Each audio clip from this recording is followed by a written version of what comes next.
tidak mau tumpahkan darah mahasiswa.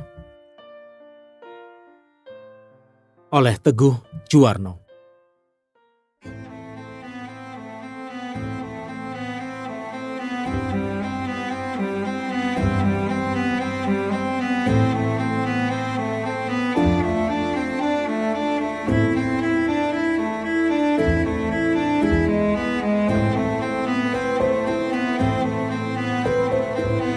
Di awal tahun 90-an, hegemoni politik Orde Baru sangat efektif. Pendekatan stabilitas yang dikembangkan telah menciptakan ketaatan dan ketakutan di masyarakat. Dan agar tidak ada timbul protes dan keributan, berbagai larangan dan pembatasan biasanya diembel-embeli dengan perintah Pak Harto. Sementara di kampus, kisah aktivis dipanggil aparat adalah hal yang biasa. Saya termasuk yang beberapa kali harus menikmati dinginnya lantai tahanan polisi dan wajib lapor. Lulus sarjana, saya menjadi wartawan majalah Tempo dan kemudian presenter berita dan anchor dialog di RCTI. Saya juga bergabung dengan teman-teman mantan aktivis mahasiswa dalam Forum Dialog Indonesia atau FDI. Di kelompok ini berkumpul mantan aktivis UI, IPB, ITB, Unpad yang berbaur dengan kawan-kawan perwira muda dari TNI dan kepolisian. Di situ kami berdiskusi, saling tukar pendapat dan persepsi melalui seminar dan dialog publik guna merajut mimpi bersama, yaitu Indonesia yang mandiri dan bermartabat di masa depan. Ketika itu, siapa yang tidak ciut nyalinya setiap kali nama Pak Harto atau keluarga cendana dijadikan senjata pamungkas dalam tanda kutip. Situasi yang konfrontatif dan penuh kecurigaan itulah yang terus dikembangkan oleh pihak-pihak yang mengambil keuntungan melalui berbagai kesan yang mereka bangun. Hikmah silaturahim dalam FDI mempertemukan kami dengan Mbak Tutut. Putri sulung Pak Harto ini dikenal memiliki talenta dan pengaruh sosial politik paling kuat dibandingkan adik-adiknya.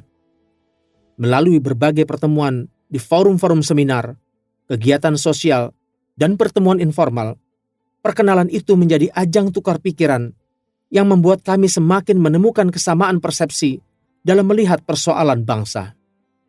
Perlu proses yang cukup panjang, hingga Mbak Tutut akhirnya bersedia diajak bersentuhan dalam tanda kutip dengan kalangan pesantren dan pergerakan Islam. Kami membukakan jalan dengan mengajak Mbak Tutut berkeliling ke pesantren di Jawa, Bali, dan Sumatera, termasuk menyelenggarakan berbagai kegiatan bakti sosial dan bantuan kepada korban bencana. Sebaliknya, di lingkaran Mbak Tutut, kami menjadi sekelompok anak muda bebas yang tak jarang diminta masukannya mengenai berbagai perkembangan sosial dan politik aktual.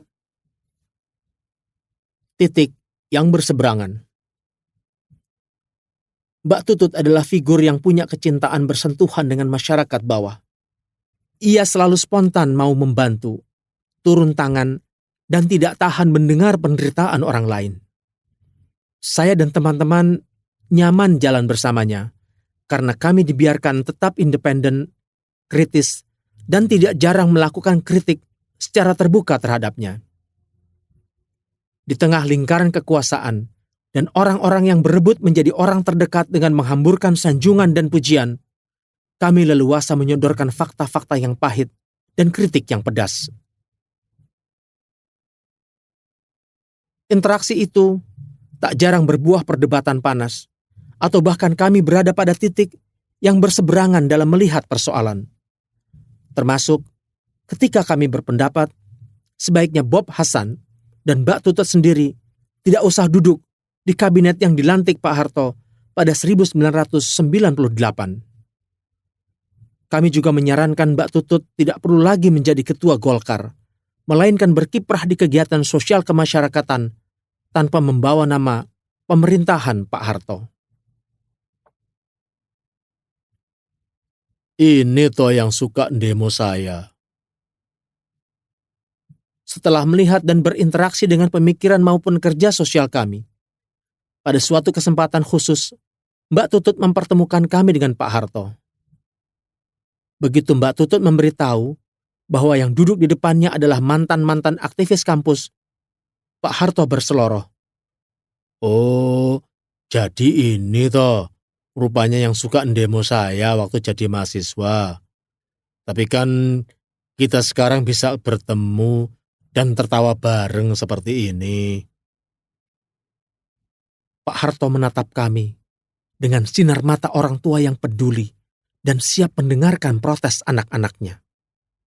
Sementara kami, anak-anak muda yang sedang membangun identitas, bermodalkan cita-cita idealita kampus, mendapati lawan ideologis dalam tanda petik di depan mata yang ternyata jauh berbeda dari apa yang kami bayangkan sebelumnya. Sungguh, hal ini menjadi sebuah pengalaman spiritual yang takkan terlupakan. Pak Harto yang dipersepsikan dingin dan kejam terhadap lawan politiknya itu, ternyata tak ubahnya seperti orang tua kami yang geli melihat kenakalan anaknya, tetapi menyambut hangat kedatangan anak-anaknya dengan hangat.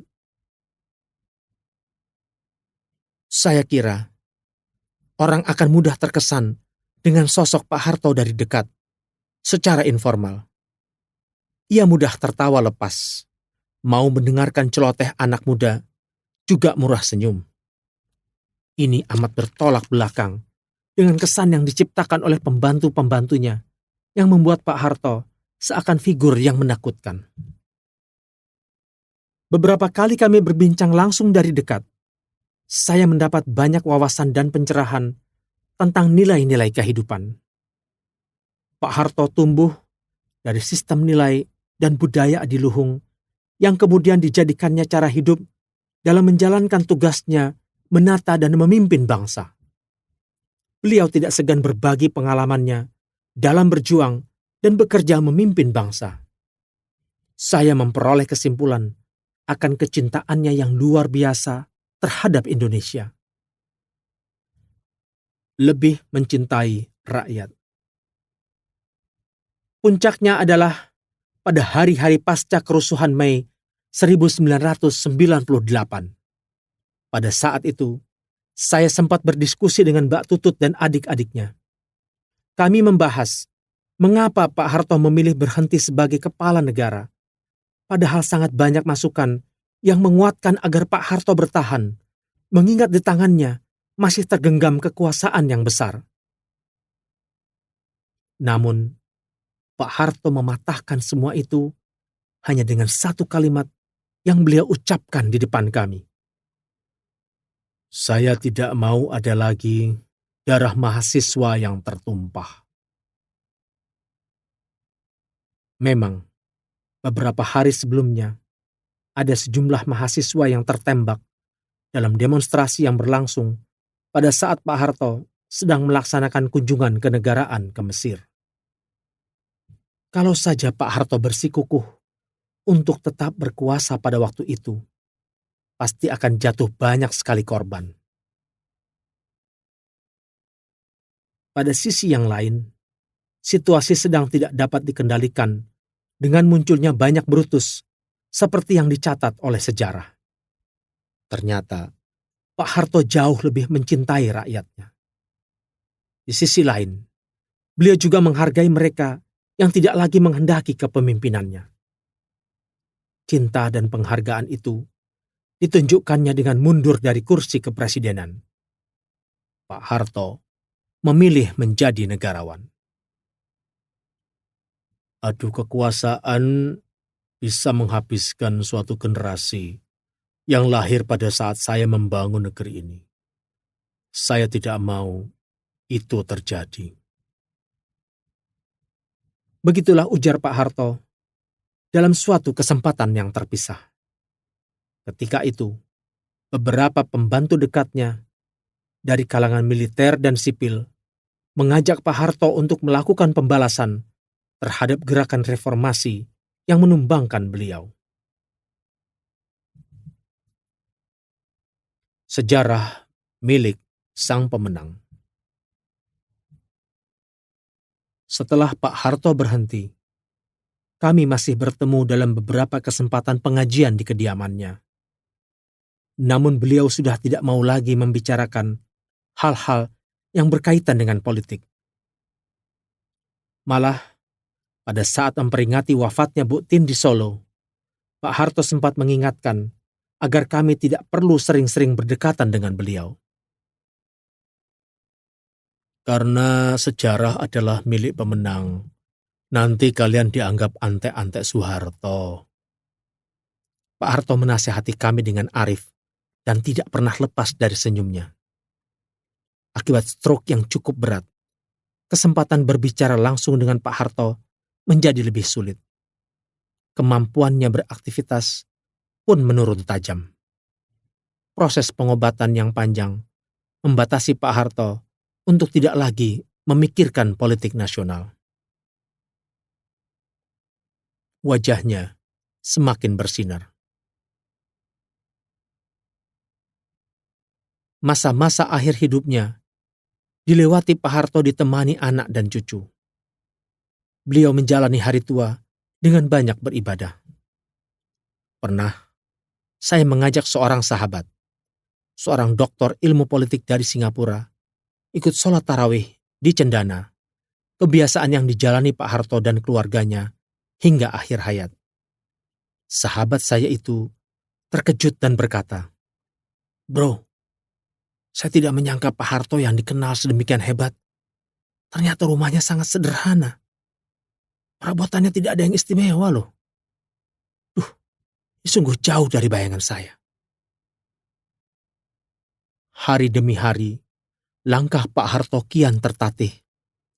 Hingga salat pun, beliau harus duduk di kursi. Namun karismanya sebagai orang besar tidak pernah hilang. Wajahnya yang putih semakin bersih dan bersinar, seakan menjelaskan berkah Tuhan yang mewarnai perjuangan hidup beliau. Tidak segaris pun penderitaan yang ditanggungkan Pak Harto di akhir hayatnya tergurat di sana. Di akhir hayatnya, Pak Harto sama seperti orang tua kita yang menjalani hari-hari akhirnya secara sederhana dan amat ikhlas. Beliau menantikan saat tibanya jemputan untuk berjumpa dengan Sang Khalik dengan senyumnya yang tidak pernah lekang.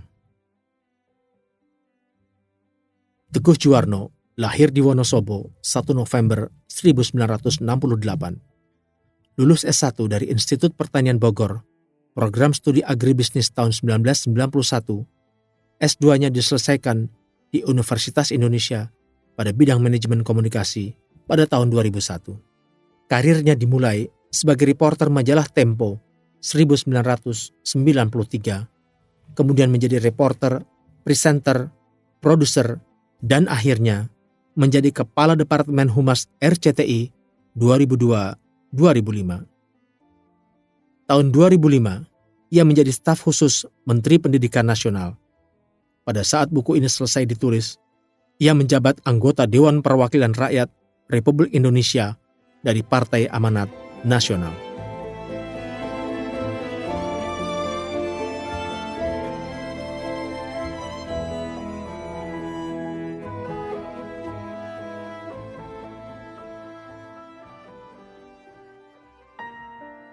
Deja Vu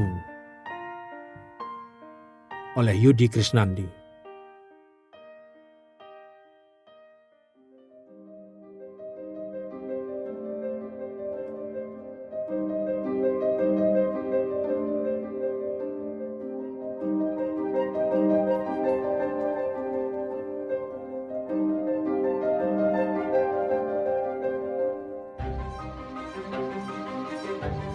Saya mengenal Pak Harto melalui proses yang panjang. Berawal dari suatu pagi yang lengang di Jalan Raya Cipaganti yang membelah kota Bandung ke arah Lembang. Persisnya di depan SD Cipaganti 1, tempat saya bersekolah. Para guru mengajak seluruh murid untuk keluar dari kelas. Kami pun berjajar di tepi jalan dengan bendera-bendera merah putih mungil di tangan. Kami menantikan rombongan presiden yang akan lewat. Saya baru masuk kelas 1 SD waktu itu, berusia 6 tahun dan baru mulai belajar membaca. Jalan raya yang biasanya ramai, di pagi hari itu terasa sangat tidak biasa, menjadi begitu hening dan lengang. Sama sekali tidak ada kendaraan yang melintas. Tidak berapa lama kemudian, nampak sebuah mobil polisi dari kejauhan. Di belakangnya, ada sedan hitam berjalan perlahan. Semua orang mengatakan itu mobil presiden. Guru kami lantas mengajak anak-anak melambaikan bendera dan mulai bertepuk tangan meriah ketika mobil itu semakin dekat. Ketika itu, suatu deja vu terjadi pada diri saya. Hanya beberapa detik menjelang melintas di depan saya, Presiden menurunkan kaca mobilnya. Pak Harto tersenyum dan melambaikan tangan kepada kami.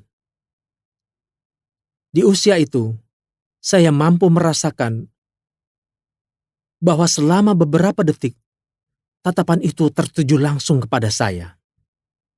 Ketika kami berpandangan mata, saya merasa sepotong memori yang tidak saya pahami seakan melesat entah dari mana, seketika menancapkan getaran yang tidak biasa, yang menyergap hati saya begitu kuatnya.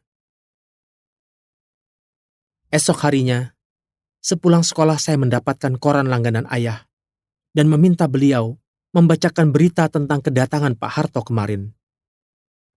Belum puas dengan itu, saya berusaha keras membacanya sendiri dengan terpatah-patah yang menjadi awal kebiasaan saya membaca di kemudian hari. Catatan-catatan kritis. Tidak bisa dipungkiri, cukup banyak rakyat Indonesia menjadi SDM unggul, menjadi sarjana, berkat sekolah-sekolah negeri yang memungut biaya sangat murah di zaman pemerintahan Pak Harto. Saya salah satunya. Ayah saya pegawai sipil di instansi militer, tidak mungkin menyekolahkan anak-anaknya ke sekolah-sekolah swasta yang mahal-mahal itu. Proses pendewasaan diri saya menjadi lebih lengkap begitu saya masuk Universitas Pajajaran di tahun 1986. Pada masa itu, mulai terbentuk kelompok-kelompok yang tidak puas terhadap pemerintahan Soeharto yang berkuasa. Kampus selalu merupakan ladang persemaian tumbuhnya potensi-potensi gerakan perlawanan kemapanan. Saya pun bergabung dengan kelompok mahasiswa kritis. Kami menjadi aktivis yang vokal menyuarakan demokrasi yang dibungkam oleh kekuasaan Presiden Soeharto. Setelah saya renungkan jauh hari setelahnya, justru sebenarnya Pak Harto lah yang membuat kami kritis melawannya dalam tanda petik, karena kesempatan pendidikan yang kami nikmati di era pemerintahannya. Hari-hari berdemonstrasi adalah masa-masa perjuangan yang heroik. Kami meneriakkan agar Pak Harto tidak berorientasi kepada kepentingan kelompok dan keluarganya.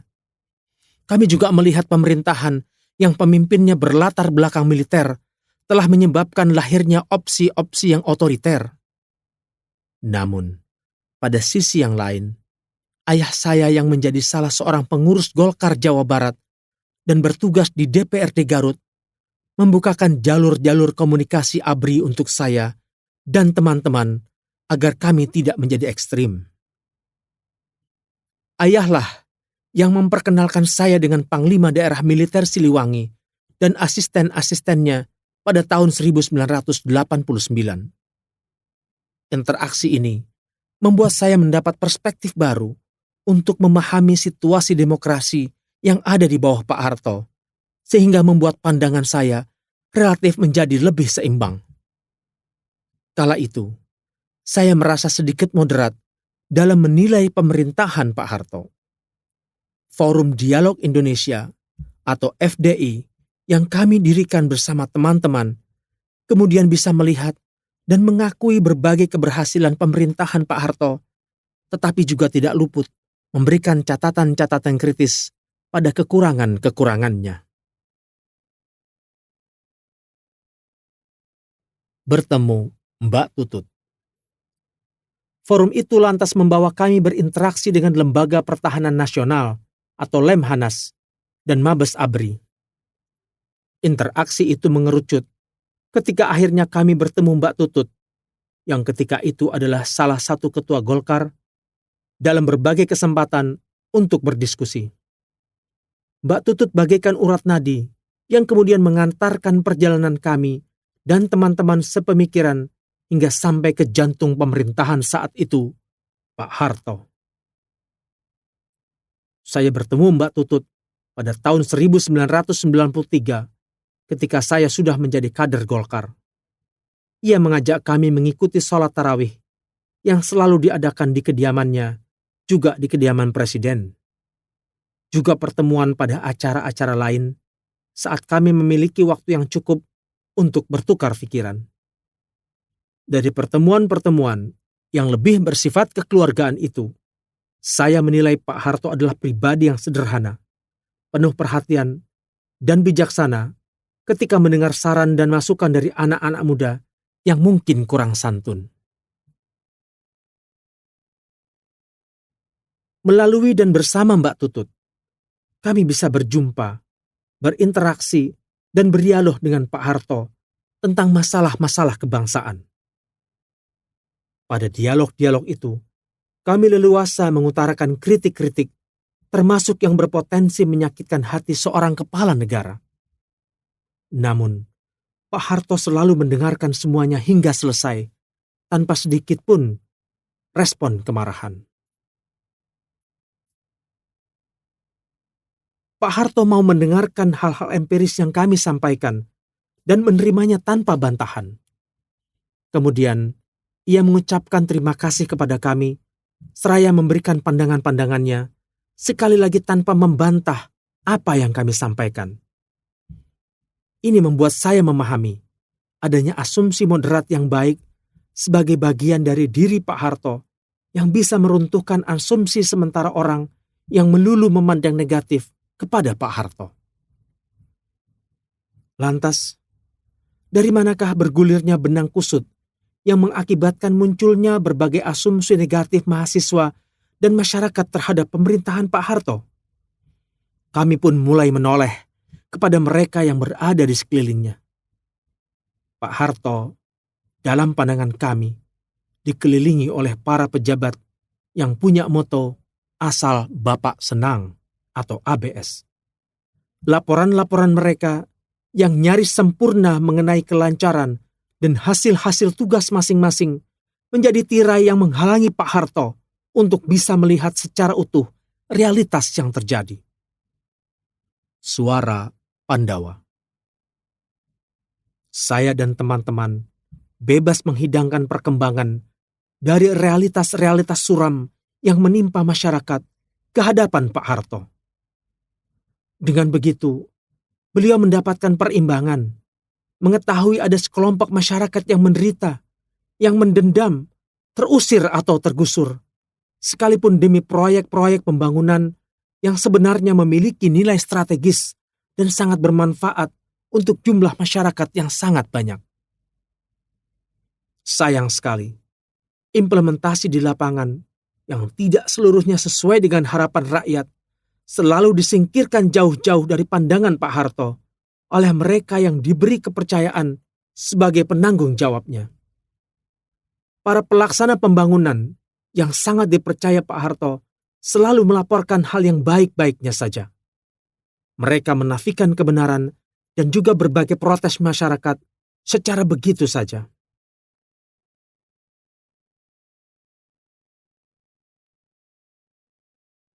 Namun, apa boleh buat? Tidak suara kami saja yang harus didengar oleh Pak Harto. Suara-suara ABS dari orang-orang dekatnya jauh lebih bergemuruh. Tidak ada pula suara kritis yang lain, apalagi dari lembaga negara lainnya, seperti DPR RI, yang masih jauh dari peran-peran demokratisnya. Semua pejabat yang berakses langsung kepadanya selalu mengeluh-elukan Pak Harto, mengatakan bahwa rakyat masih menginginkan Pak Harto. Maka ketika saya dan teman-teman yang bergabung dalam kelompok Pandawa mengusulkan agar Pak Harto tidak lagi mencalonkan diri pada pemilihan umum tahun 1997, banyak pihak di kalangan dekatnya yang marah dan membenci kami. Bahkan mereka berusaha menjauhkan kami dari lingkaran komunikasi cendana. Mereka takut kehilangan kekuasaan, pengaruh dan segala kenikmatan yang dirasakannya selama berlindung di bawah kekuasaan Pak Harto. Alhamdulillah, keluarga Pak Harto selalu menyambut hangat kehadiran kami di tengah mereka. Terakhir, saya berbincang dengan Pak Harto dalam keadaan bugar pada Hari Raya Idul Fitri 2007. Karisma Pak Harto. Kemudian, saya mengunjungi Pak Harto di Rumah Sakit Pertamina Pusat. Saat beliau masih sadar, Pak Harto masih bisa tersenyum dan memberikan tangannya, seraya bertanya, "Apa kabar?" Hari-hari berikutnya beliau dirawat. Saya hanya bisa menitikkan air mata saat mengunjunginya. Pak Harto, orang kuat yang pernah sangat berkuasa, yang ditakuti, disegani karena karismanya, tergolek lunglai seakan pasrah menunggu panggilan Sang Pencipta. Saya selalu mendengar cerita orang tentang karisma Bung Karno, tetapi hanya dengan Pak Harto saya berinteraksi. Maka, hanya dari Pak Harto pula, saya merasakan aura karisma yang luar biasa itu. Pada dasarnya, saya mengagumi semua Presiden Republik Indonesia. Bung Karno sosok luar biasa sebagai founding father negeri ini.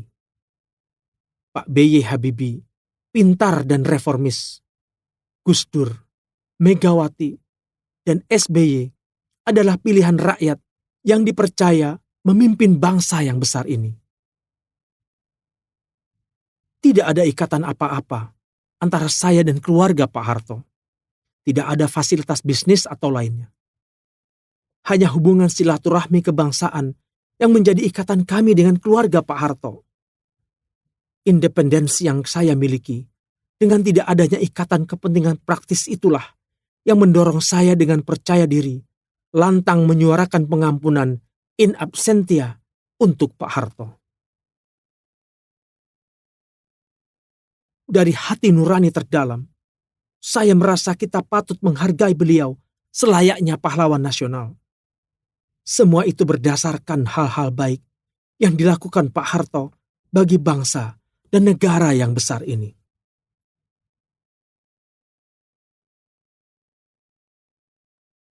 Getaran 35 tahun lalu. Ketika beliau wafat, setelah melaksanakan salat gaib, saya memandangi wajah Pak Harto yang berselimut kafan. Hati saya dipenuhi keharuan, bukan hanya karena kami pernah berbagi untuk memikirkan negara ini bersama-sama. Ketika saya dan teman-teman Pandawa berdialog atau bersilang pendapat dengannya, keharuan saya dipicu memori masa kecil. Saat deja vu, yang diyakini sebagai semacam peringatan dari hal-hal yang pernah terjadi di masa lampau, atau sebaliknya, merupakan sinyal dari kejadian-kejadian di masa depan kembali menyergap. Di depan jenazah Pak Harto, saya merasakan lagi getaran hati 35 tahun yang lalu, yang terjadi ketika saya baru mulai belajar membaca. Di pagi hari menjelang pemakaman, dari DPR RI, Pak Agung Laksono dan saya, atas nama negara, melepas jenazah Pak Harto dari rumah keluarga cendana.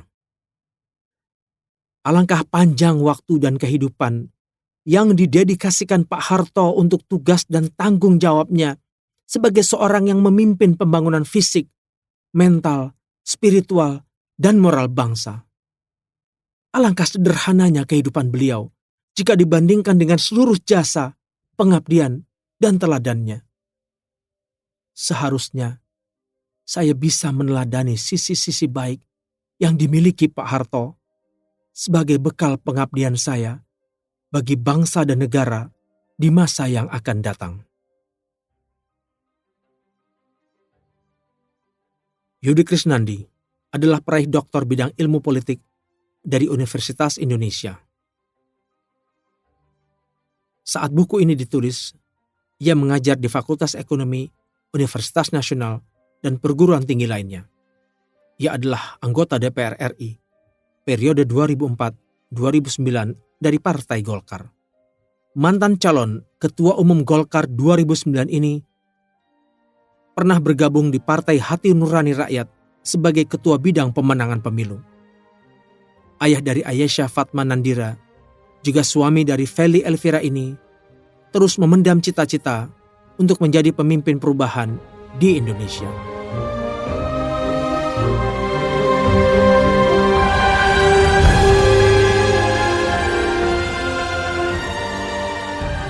Dengarkan bagian selanjutnya hanya di channel Dengar Buku.